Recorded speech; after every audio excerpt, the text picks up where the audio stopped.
After more than 2 years of global pandemic and economic meltdown, governments across the world are eager to not only get back to normal, but also to thrive.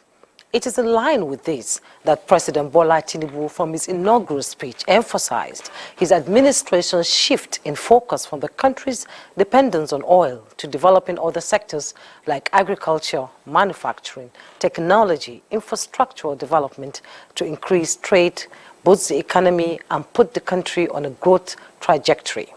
Already, machineries are in motion with the signing of 4 executive orders to address unfriendly policies, to setting up a presidential committee on fiscal policies and tax reforms.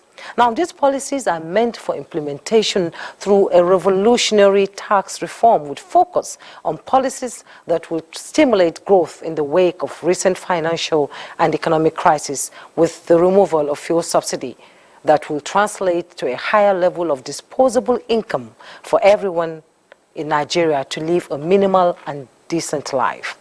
Now, this is part of the vision and mission President Tinubu intends to actualize in the short, medium, and long term. Tonight, on Weekend File, I have one of the drivers of the economic train, Taiwo Oyedele, Chairman, Presidential Committee on Fiscal Policy and Tax Reforms, and a tax expert, Ayodele Akinduyeti, Associate Director, Tax and Regulatory Services, PwC Nigeria. Now, this is Weekend File. I am Jummai Yusuf.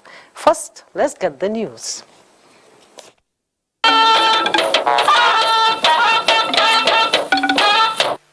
We begin with President Bola Tinubu's engagement at the G20 summit in India, as he has expressed Nigeria's commitment and readiness to play a major role within the G20 and contribute to shaping a more equitable world. President Bola Tinubu addressed the group of leaders in New Delhi, India, as a special invitee. Now, State House correspondent Musbat Anwahab reports. Nigeria, again, is among nations to be counted as leaders converge on New Delhi. There is a new face on the block, and perhaps a special guest who may soon join another league of leaders who cut the shots in the world. For now, the immediate possibility here is an end to the long wait as the African Union finally finds a permanent seat in the group.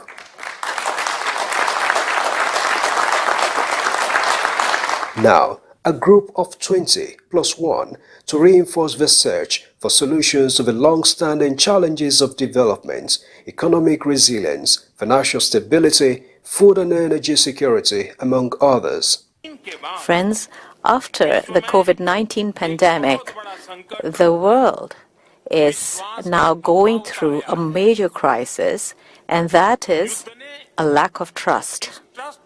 War has further deepened this trust deficit. The special guest would lend a voice as he suggests stronger collaboration, cooperation, and partnerships among diverse regions are the pathways to a peaceful, prosperous, and sustainable future for the world.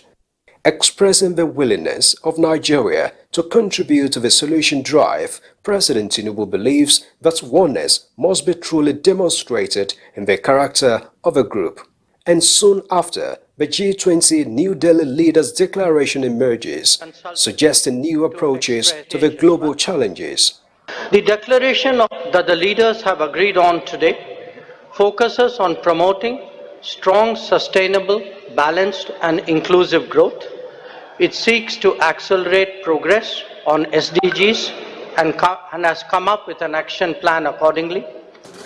Time for some bilateral talks on the sidelines, which involved leaders from Germany, Egypt, among other countries' representatives. Pleasant expressions afterwards, perhaps a signal to positive possibilities of some great deals to come. Then, a stop at an exhibition center as Ashiwaju looks on with a gaze that suggests familiarity. From New Delhi, Musbao and Wahab, NTA News. And joining us live from New Delhi, India, to give further perspective to issues at the ongoing G20 summit is the Nigerian Foreign Affairs Minister, Yusuf Tugar. You're welcome to Weekend File.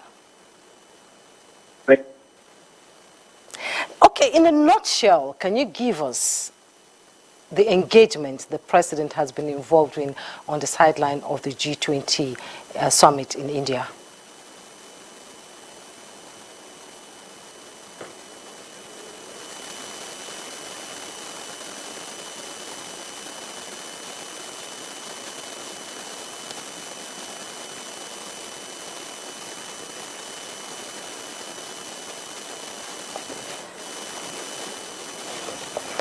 Okay, we'll be returning to the minister in a moment. We seem to have a little glitch in technical issues. Now, the Minister of Niger Delta Development, Abubakar Momo, has urged governors in the South-South to partner the ministry in rehabilitating the East-West road. Jenny Bassi reports that he made the appeal on a visit to the region when he restated federal government's effort to fast-track development in the Niger Delta. The East-West Road is one of the strategic roads in the South-South region owing to its socio-economic importance. It also connects 6 states of the region stretching to the west. The road has been in a state of disrepair, causing untold hardship and loss of man-hours to motorists and commuters. Hope appears to be in sight for the people as the Minister, Niger Delta Development, Abubakar Momo's first official visit to the region was to inspect the road. He frowned at the deplorable state of the East-West Road and appealed to stakeholders of the region to partner the Ministry of Niger Delta to ensure the road is completed. That road is an eyesore, and it's a road that is supposed to be constructed such that the economic sector of Port Harcourt will become a laugh again, because we are here to bring to the people of Niger Delta the Renew Hope agenda of Mr. President. He commended the NDDC for expanding the Okrika-Borokri Road with 3 connecting bridges. Before his departure, the minister met with the management and staff of the NDDC at the Commission's headquarters in Port Harcourt. He reminded them of the mandate of the NDDC, which is to ensure the realization of concrete development in the region. That the Okrika Bridge, I think it's a very, very vital and viable project, so that when you see the light of the day, it will tremendously help the people of Port Harcourt crossing over to that area. As much as we're willing to give you the best of cooperation, we know that you are also willing to support us to succeed. This is his first official visit to the region. In Port Harcourt, Jenny Bassi, NTA News. Thank you, Jenny Bassi. We now return to the Minister for Foreign Affairs, Yusuf Tuga, who is in India with the President at the G20 summit in New Delhi. Yes, can you hear me? India. Okay, good evening, sir. I can hear you now, loud and clear. Hello? Hello, can you hear me?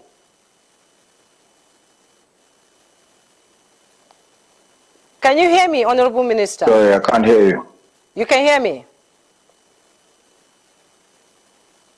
Okay, in a nutshell, can you tell us about the activities of President Tinubu at the G20 summit in New Delhi, India? Because in an interview earlier today, you talked about... I can't hear you. Okay, you talked about focusing on how Nigeria is reviving its economy and strengthening key alliances. Can you talk to us a little bit about that?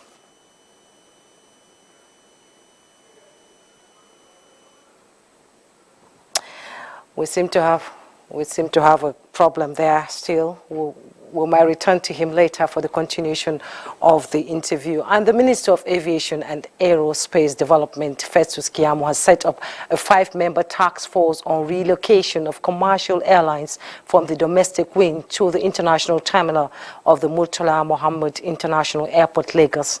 A statement signed by the head of the Ministry's Public Affairs, Olise Odutayo, says the task force, to be headed by Hassan Musa, former Director, Department of Air Transport, is to work towards resolving all concerns of passengers.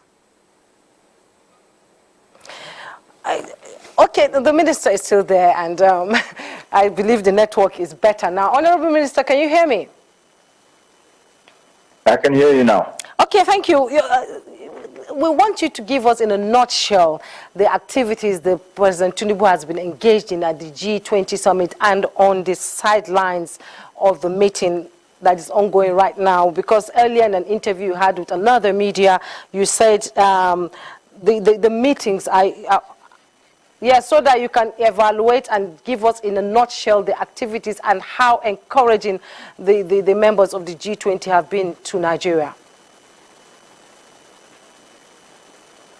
The members of the G20 have been very supportive of Nigeria, particularly India, which holds the presidency of the G20 at the moment and is very keen on global South cooperation with countries like Nigeria, which is why Nigeria was invited to the G20 summit, even though it's not a member.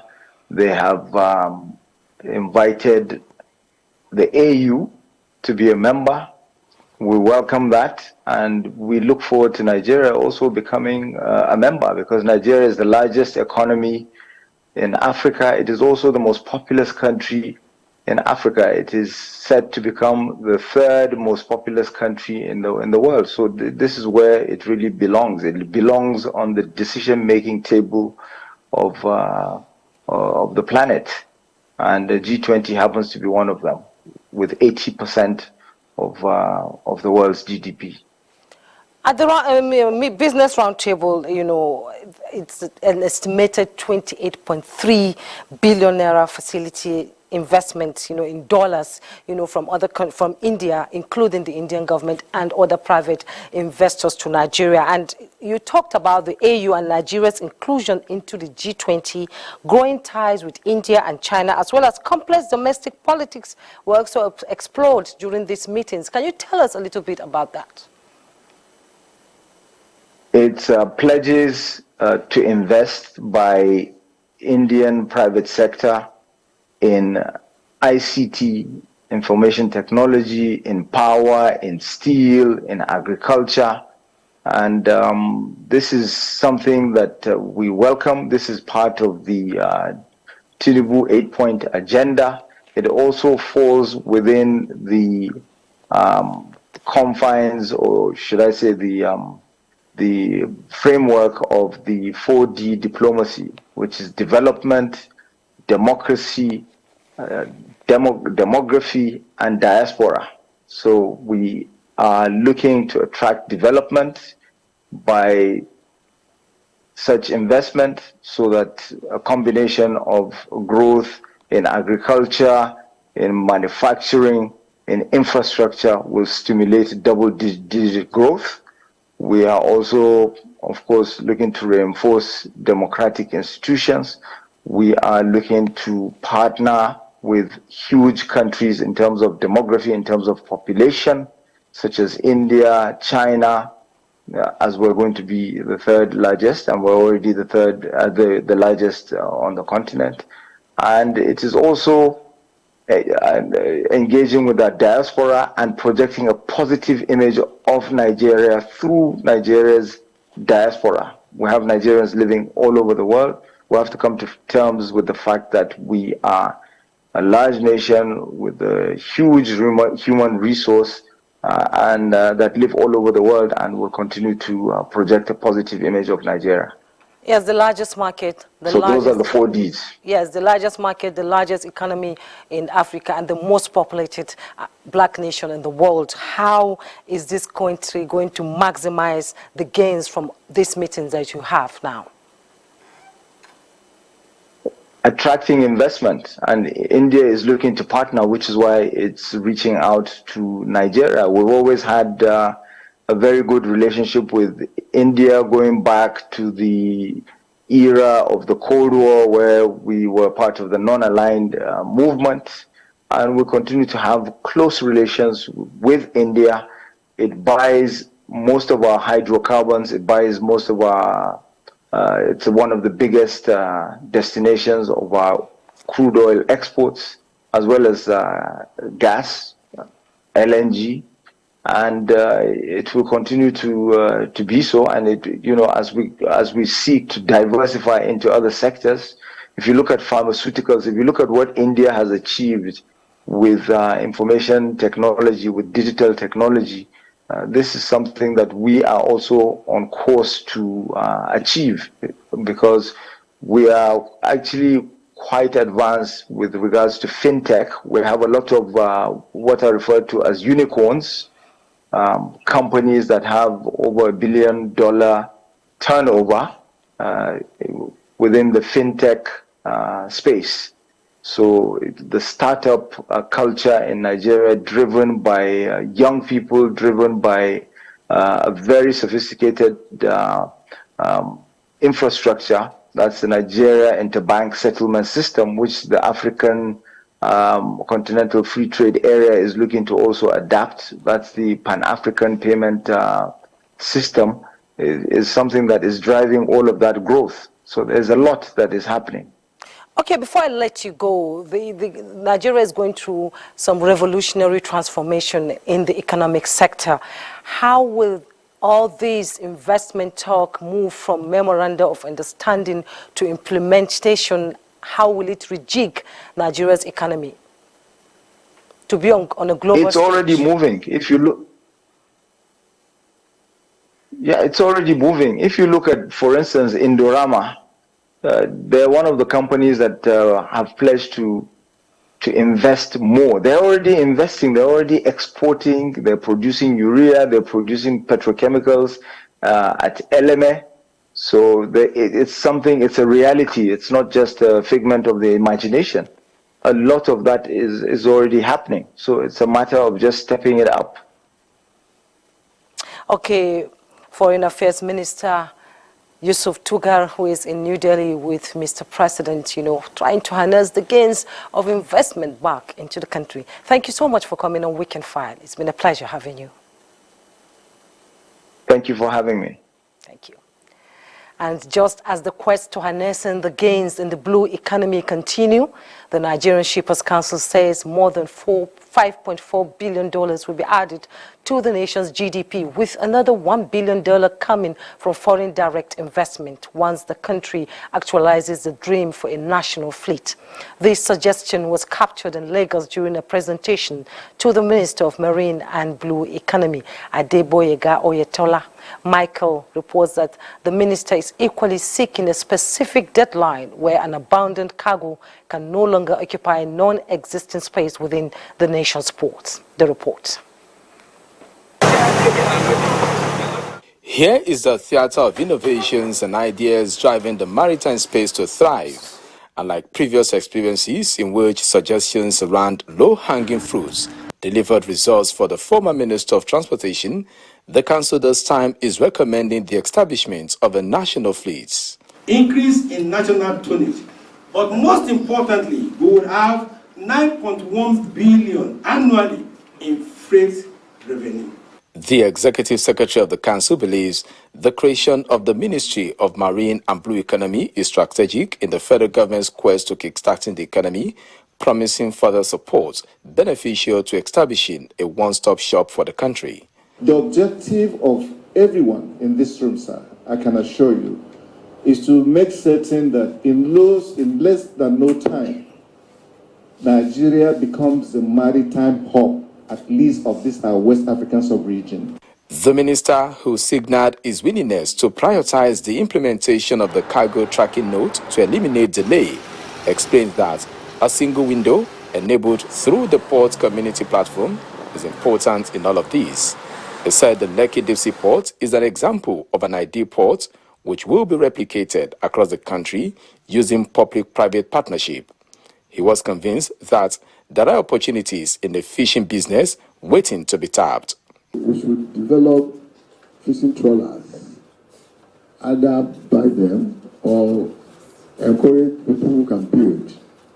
We can, by so doing, empower youths in areas of job creation. A long week of consultation for the minister, and it is believed inputs collated will shape priorities and implementation strategies in his newfound faith. In Lagos, Michael Alale, NTA News. And commuters and vehicle owners in Gombe are happy that the problem of safety in motor parks will soon be a thing of the past. This is in reaction to preparations for their relocation to Gombe Mega Motor Park. Emmanuel Akila tells us more. To commuters, their safety is their concern whenever they are traveling. The satellite motor parks within Gombe Metropolis have their security strategies, but having a modern motor park as obtainable in cosmopolitan cities gives them more assurance of safety. It's a good thing because there will be security since this station will be closer to the park. Having the mega motor park is the best thing that has happened to us. The committee mobilizing the satellite parks that dot the landscape of the state capital has concluded arrangement for movement to the new motor park. The stakeholders are very willing to relocate because anybody that gets into the modern motor park knows that it's a modern motor park and they are so happy and excited. Governor Muhammad Ino Yahaya had inspected the modern motor park to ascertain its completion. The mega motor park will be the center of convergence for all travelers to any destination within and outside the country. In Gombe, Emmanuel Akila, NTA News. President Bola Tinubu has commiserated with the Muslim community across Nigeria on the demise of the chief imam of Ikeja, Sheikh Tijani Olaiwola Balogun. In a statement by his special advisor on media and publicity, Ajuri Ngalale, the president extolled the virtues of the late cleric as a deeply religious leader whose good deeds will continue to resonate as a lover of peace. He prayed Allah to grant Sheikh Tijani Balogun Al-Jannah Firdaus. This is Weekend File. More reports when we return. Do stay. You're welcome back. Against the ongoing efforts to reposition the process of tax administration in Nigeria, correspondent Benny Adams examines the challenges and prospect of revenue inflows for the nation's development. This will set the tone for our conversation. It's not a shameful thing, but not acceptable. We must banish it. Banishing poverty, a statement of hope contained in the present administration's renewed hope agenda. And in actualizing this, the government is of the view that there is the need to increase revenue for improved government spending. We have a situation where if government doesn't have the money, it needs to facilitate and allow private funding, other sources of funding. In doing so, a legal instrument is needed. Hence the signing of the 4 executive orders on July 6, one of which is the suspension of the 5% excise tax on telecommunication services and the excise duties escalation on locally manufactured products, all aimed at ending multiple taxation and other anti-business inhibitions in line with the nation's national tax policy. Armed with these executive orders, the President approved the establishment of the Committee on Fiscal Policy and Tax Reforms and appointed Taiwo Oyedele, a tax and fiscal policy expert, as chairman. Our aim is to transform the tax system to support sustainable development. The committee is expected to achieve quick wins in the first 30 days through actions and decisions that do not require amending the country's tax laws. In matching words with action to allow for Nigerians to breathe, the committee is considering removing value-added tax on key commodities that aid production, increase exemption on income tax, and set a framework for accountability, transparency, and judicious use of taxes while focusing on key sustainable development goals. It's going to be better for everybody. There will be more money now to put into education, into health, infrastructure, and other areas. The private sector is encouraged with the bold decisions President Bola Tinubu has taken, and we hope that in the fullness of time, Nigerians will benefit from it. And in the long run, the committee is looking to rewrite the country's tax policy to allow for the Federal Inland Revenue Service to be the sole tax collecting agency, while also streamlining the number of taxes to about 10. In Abuja, Benny Adams, NTA News. And I have experts to discuss this issue in the studio. I have a tax expert, Ayodele Akindioti, Associate Director, Tax and Regulatory Services, PwC, Nigeria. Welcome to Weekend File. Thank you very much. Good evening, viewers. And also we are expecting the Taiwo Oyedele, Chairman, President, Committee on Fiscal Policy and Tax Reforms, will be joining us via Zoom during the conversation. Let me begin with you, Mr. Oyedele. The tax policy in Nigeria, people call it a revolution, and many have argued that Nigeria's tax laws are obsolete and therefore need reviews. These are tax laws that have existed even before the colonial masters came. They came to Africa and met, especially in Nigeria, a tax administration that was flourishing. Now, can you put us through some of these taxes that need reviews and the possible losses this has brought to the economy? I think really in summary, virtually all our taxes require some kind of review, rejigging, revision, and clearly reforms. You know, for example, if you look at our Stamp Duties Act, which, you know, taxes are governed by laws. You know, and this is a law that's been in the system pre-independence, maybe in the 1930s. You know, I'm sure you agree with me.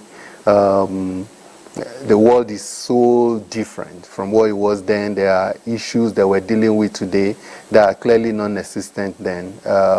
We have the Petroleum Industry Act, which, you know, a more recent bill that became act in 2021. But all the other laws, you know, we've had some form of revisions through the Finance Act in the last couple of years, but a whole lot of them require a more holistic review, you know, so that we have a consistent approach to driving, you know, some of the conversation around taxes and reforms and addressing the revenue shortfalls you have as a country. Okay, thank you. Let me bring in Mr. Taiwo Oyedele, is Chairman, Presidential Committee on Fiscal Policy and Tax Reforms. Some call the tax sector like a rabbit hole. You know, you keep going in and you can't find the direction of where to get out from. You know, with being physically, people telling us in interviews that if I pay tax, what do I get in return? Now you are on the inside, not watching from the outside. You are part of the system to rejig the economy through a tax reform. Let's have your assessment of the tax system in Nigeria and the bottlenecks that sometimes makes it difficult for people to pay their tax as always due.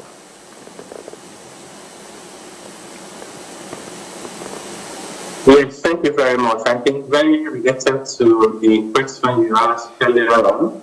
So we have the three major legs of the tax system, which is the tax policy, you have the tax legislation, and then you have administration. If you zoom in on each of them, you would agree that we need significant reforms in all the areas. So our laws are not the most friendly, they are not the easiest to read and understand. We have a lot of ambiguities, we have current and emerging issues not well catered for. Even as simple as the internet, not to talk alone about things like cryptocurrency, artificial intelligence, and all of that. And then in terms of policy, you would, what you would observe is that the poorest people carry a disproportionate burden of the tax system, rather than what you find in most countries where the poor and the small businesses are protected. And when it comes to administration, we have a lot of issues from multiple taxation to multiplicity of agencies trying to collect those taxes, to issues of, rudimentary, very basic processes of compliance. In some of the studies we've carried out in the past around the tax perception and tax morale, one of the reasons that Nigerians gave for either not paying taxes that they should have paid was the complexity of the system. They said the system was too complex. So I do agree with your comment that if the system is too complex, then you cannot get the level of compliance you want. Related to that is the fiscal exchange, which is really about what do I get for the taxes that I pay. If you don't fix that problem, again, it will impact on compliance. And the third one is whether people really trust the government to spend the money coming from taxes judiciously. And in terms of priority, to really address what is most important to the people, as opposed to what are the priorities of the elites and the political class. Okay, I'm still going to stay with you. Some experts say there's likely to have, to be a raise as part of fiscal consolidation over the next few years. Now, how can this be done? Is it by broadening the tax space or raising tax rates so as not to stifle small businesses, which the president has talked about, MSMEs, and how to rejig that sector? Yes, Mr. President is very clear in his instruction to the Presidential Committee to say that we need to lighten the burden on the poorest people and MSMEs in particular. So there are just too many taxes they are paying, levies, charges here and there. So our mandate is to reduce that, not to increase it. So what Nigerians should expect is when we are done with our mandate, the number of taxes that they have to pay will be down significantly, particularly for those vulnerable people, small businesses, and low-income earners. I'll say for the rest of the population, you would also expect that the whole tax law, policy, and administration will be simplified, such that there's clarity of what you need to pay, when you need to pay it. And we hope to be able to use technology to broaden the tax net so that the burden of funding governments and government activities is not resting on a very small percentage of the population. So it has to be that we agree what is the right amount of taxes to pay and what level of income should you earn to pay those taxes. What are issues to do with VAT, issues to do with stamp duties and so on and so forth. We have to redesign all of that such that whatever it is that we agree on that people should pay and the people that should pay them, there should be close to 100% compliance. Otherwise, if you keep increasing the tax rate when compliance rate is very low, what you do is you then punish the honest people who are trying to do the right thing, and those who are evading their taxes have more incentives to play around with sometimes to actually run out the people who are doing the right thing out of competition and take over, which is not what we want for our country. Okay, Mr. Oyedele, we'll take a break. When we return, our conversation will go deeper on how to find solutions to encourage people to be able to pay their tax so that our economy can grow on a trajectory. Thank you so much. We'll be right back. Yeah, welcome back. The present administration is receiving applause for the new executive orders signed by President Tinubu, which suspended the 5% excise tax on telecommunications services, among others. Experts believe this will relieve the tax burden and grow the economy. Amaka Owo reports.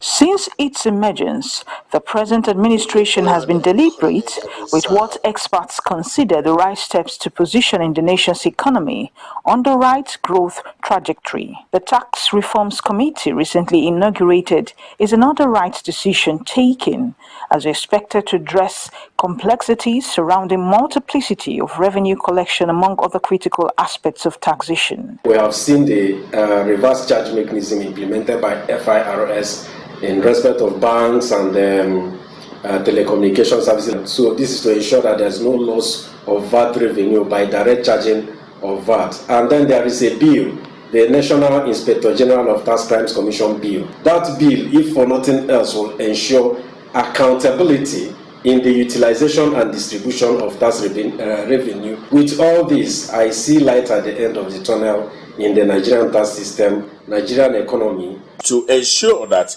we have more people in the tax net rather than putting pressure on few companies that are paying their taxes. We should encourage tax compliance. The current debt service to revenue ratio is put at 73.5% in 2023. It is a clear indication that borrowing is not an option, as clearly spelled out by the administration. This is the time we must work on our revenue side. If the revenue is there, there won't be need for borrowing. Looking inwards, an expansion of revenue base, such as addressing loopholes in the tax system, remains key to economic recovery and transformation. In Lagos, Amaka O, NTA News. Thank you. Thank you, Amaka, and my two guests are still here. Taiwo Oyedele, Chairman, Presidential Committee on Fiscal Policy and Tax Reforms, and Oyedele Akinduye, Associate Director, Tax and Regulatory Services, PwC. Let me come to you now, Mr. Oyedele. There is a 20 trillion naira tax gap that needs to be reviewed. Now, can you put us through on some of this? The government says there's no intention to introduce new taxes and also intends to grow tax to GDP from 10.8% to 13% in 3 years. Now, how can this be actualized? This question is for both you and Mr. Taiwo. Okay, thank you. There's the temptation to always look at increasing taxes as a basis or a way to increase revenue. But I really like the approach that the government has taken, which is basically to say, can we look at broadening the tax net and rather than increasing tax rates? Because we need to remember as a country, we're not living in silo. We're living in a global environment where competitiveness now becomes the name of the game. How competitive is Nigeria in attracting the right level of investment, and it's investment that creates growth. So the approach is basically to look in the direction of the ideas encapsulated in the national tax policy, which is around, can we do more of indirect tax, transaction taxes, the likes of VAT, where you actually pay the tax as you consume, as you carry out certain economic activities, and do a little bit less of profit taxes, like our corporate income tax. For example, in Nigeria, the corporate income tax in Nigeria is about 30%. In the OECD countries, it's just slightly over 20%. So if somebody is looking to invest, will they consider Nigeria competitive? So maybe there's room for us to probably reduce, some of those profit taxes, and then we can look at options to expand and increase the tax net so that everybody will all pay a fair share, of a fair share of the tax. And then contribute to the overall revenue. But most people need education. Absolutely, absolutely. I totally agree with you. And we need to be deliberate. We need to be strategic with respect to how we communicate and reach out to people. And I really like, some of the comments, by the chairman of the Presidential Tax and Fiscal Reform Committee. Looking at simplifying and providing clarity. Taking out the ambiguity such that it's easier, then for people to understand what am I really required to do, what are my compliance requirements, such that I can do it easily, and have clear understanding as to what is required of me. And we need to be deliberate in terms of how we communicate this. We have to be strategic and make sure that all Nigerians have clear understanding of what their responsibilities are, with respect to taxes. Okay, thank you. Mr. Taiwo, how can the barriers to work and investment be removed to help individuals save, as well as take the fear of filing for taxes, out of them, so that they can be able to file for taxes and pay? The economy needs to have money so that we can function and give people the dividends of democracy that they want. Yes, indeed. So maybe just to start by saying the target that you referenced earlier on in your previous question is actually 18% and not 13%. So we're currently, as of 2021, tax to GDP ratio is about 10.86%. The target that Mr. President has set for our committee is to help Nigeria get to about 18% over the next 3 years. And the 18% was arrived at simply by just looking at the average for Africa. We don't think that Nigeria should be performing worse than the African average. Even if you can't get to the top of 26% for the life of South Africa, you should at least as giants of Africa be able to meet the average for Africa. And by extension, that 18% target, tax to GDP ratio, translates to about 20 trillion gap. If you compare what we collect today across all agencies, all levels of government, which is around 16 trillion, compared to about 36 trillion minimum at 18%, is what gives us that tax gap. So to your question, I do like the question because really, the best way for government to generate revenue from taxes on a sustainable basis is by creating prosperity. So if you are taxing the poorest people, even if they give you everything that they have, 100%, the government will still be poor. You cannot have a prosperous country by taxing poverty. So government has to be intentional in making sure that we support individuals, we support enterprises, we support small businesses, we support large businesses, including multinationals. We shouldn't have, enemies when it comes to investment. All investments, so long as they are legitimate, should be welcome, and we should provide the enabling environment for them to do well, so that when they do well, what we then do is share in their prosperity by way of taxes. When they employ people, those people will pay personal income taxes. When people have the capacity to purchase, they will pay VAT. When people have, companies that are doing well, they pay companies income tax, education tax.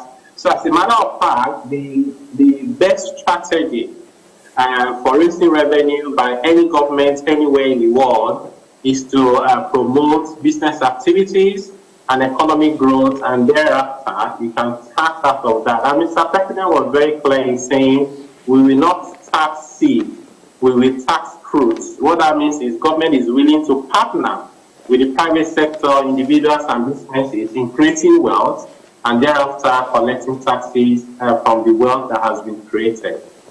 Okay, the president recognizes the importance of MSMEs and the informal sector as drivers of the economy. So what is the place of incentives for small businesses to thrive, to grow in Nigeria?